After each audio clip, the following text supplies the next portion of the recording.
sa mga patang manonood. Ang ko na pantay niya. Basta yung yung nilagay ko dun sa vision board ko, bago pa kami nagkakilala, ang nilagay ko dun ng mga pictures, bahay, na parang country style. Yung concept ng home, yun yung gusto kong magkaroon talaga pag may sarili na ako sa pamilya. Sobrang saya ko na hindi ko maintindihan na ito na to eh. Wala na itong puti kasi ito, wala nang magkakat. Wala nang change costume, wala nang director, wala nang ibang sequence. Ito na to. This is it.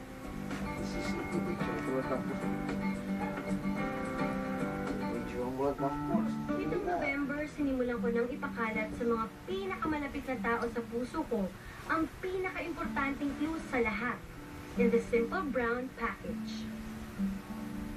Ang hindi nila alam, oras na buksan nila yon, magiging parte sila ng pinaka-importanting kabanata sa buhay ko. Ng buhay namin. Ang kwentong ito ay tungkol sa isang cute na batang lalaki. Yes, Kung sister. paano niya nakilala ang cute little girl na ito. And yes, ngayon pa lang, dapat malaman nyo na. This is definitely a love story. Sa tingin ko, deserve nyong marinig ang buo at tunay na kwento dahil one way or another, naging parte kayo ng buhay namin. Kung tulad kita sa may malay na nung 90s, you can't deny it, kilala mo si Julina Magdangal. Siyempre kilala ko si Julina dahil ano siya parang icon talaga. She was on TV and then she had dolls, her own dolls, and like stuff in her hair. Simula pa lang yung River Maya, sikat na si Julina. Uy, no, Household Michelle. na siya. Grabe ka naman. Isang pop culture icon, singer, actress, at higit sa lahat, isang butihing anak.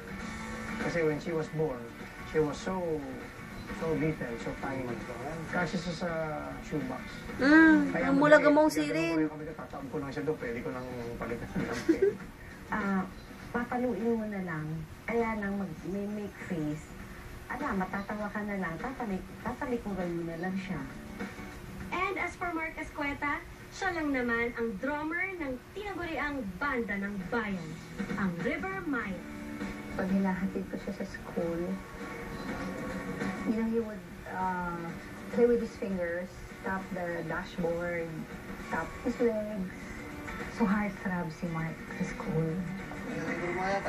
First drummer, no? Diba? From a concert or a gig, gigising niya ng alas 4.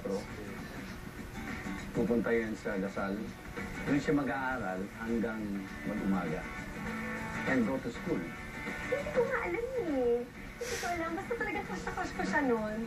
Crush lang. Pero 3 years ago, it seemed that fate had other plans for us. Nakakantin kami nung singing rehearsal nun for nauna ako sa pila. Tapos isa na lang yung serving yung saging na sabadon. Kasi na-order niya na. Sabi ko, ayan, favorite ko yan. Yung pala kinukuha na nung nagsuserve para sa kanya. Kasi sabi ko, ay, sige, hindi bali na lang. Eh, last na pala, hindi na nila i-refill yun. Sabi niya, sige, sa'yo na lang. Sabi ko, ay, thank you naman. Sabi ko, Hindi ako na-recall na meron palang pinagkumpisahan ito. Matamis na saging. Tutukin eh. Oo, hindi pa yun. May mas significant na siya yung mas may alam. nasa Taiwan kami, naghahanap ako ng choknat. Kami ng mami ko, naghahanap kami ng choknat. Choknat? Sabi niya, di, hanap naman ako sa gina, mami. Habang nagsasign sila doon, ako naman naghahanap ng choknat. Di, hanap ko ng mga stampin. Sabi ko, wala na, gulong na ako sa sarili ko. Although malakas siguro. Ano ba naman ito? Walang choknat? Saan ko hahanapin choknat dito? Eh, meron, hindi ko napapansin. Si Mark pala nasa gilid ko. Kataon nagdala ako. Pinagbaon ako ng mami ko ng chocolate. Ayun. Alam niya, mahilig ako doon. Di ba pwede namang hindi siya, pwede naman ibang tsokolate, ibang ano ba, chocolate, at ba't hindi ko maalam na magbabawa siya ng chocolate, ba? At yun ang matamis na simula ng friendship na. Pagbalik na sa Manila,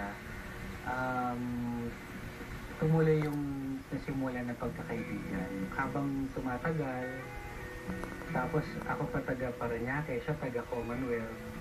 So, yung biyahe ko noon, hindi rin madali. Hindi na rin kompleto yung araw ko na hindi ko siya nakakausap. Ay, Parang mas gusto niya pa yung parang pagiging ako. Minsan, Mas marami na siya matino. damit nga ako na kung anong feel ko lang ng araw na to. Nasa-surprise ako bigla sabihin, ang cute mo naman. Sorry, ko, thank you naman. Arte. Nagustuhan naman siya ng family ko. Kasi makadikit. Tapos nakaakbay, ganyan. He looked happier with her from the beginning. At check na check siya para sa parents ko. Nung naano siya kay Mark, parang sabi nga niya, si Mark daw yung medyo natuto na siyang tumayo. Na, kumbaga, lumakas yung loob. Kasi si Mike yung talagang aawayin ganyan pagka inano mo si Juliana talagang pag sinaktan mo or whatever. Nakita ko yun sa kanya. Kaya sabi ko parang, uy, eto na, meron na po palit sa akin. And from then, things just kept getting better. Parang nga pag tumatagal, mas lalo ko nakikita na ito dapat mga ganitong stage nagbabago ng mga boys. Pinapakita niya lalo yung care niya sa akin. Kaya siguro hindi ako nakaramdam ng yung sinasabi nilang sabi-sabi sa mga banda. Iba siya. Masaya ako. Inisip ko na masaya ako. Pagkasama ko siya, nakakausap ko siya. Talagang nakikita ko na papunta kami sa isang araw na ikakasal kami. Maaga pa lang alam ko na doon talaga kami pupunta. Pero paano ba umabot sa love, then marriage? Kasi hindi ko talaga maintindihan yung feeling. Pagbukas ng pintuan, iba rin. Akala ko pa naginip siya talaga. That page in our story is coming up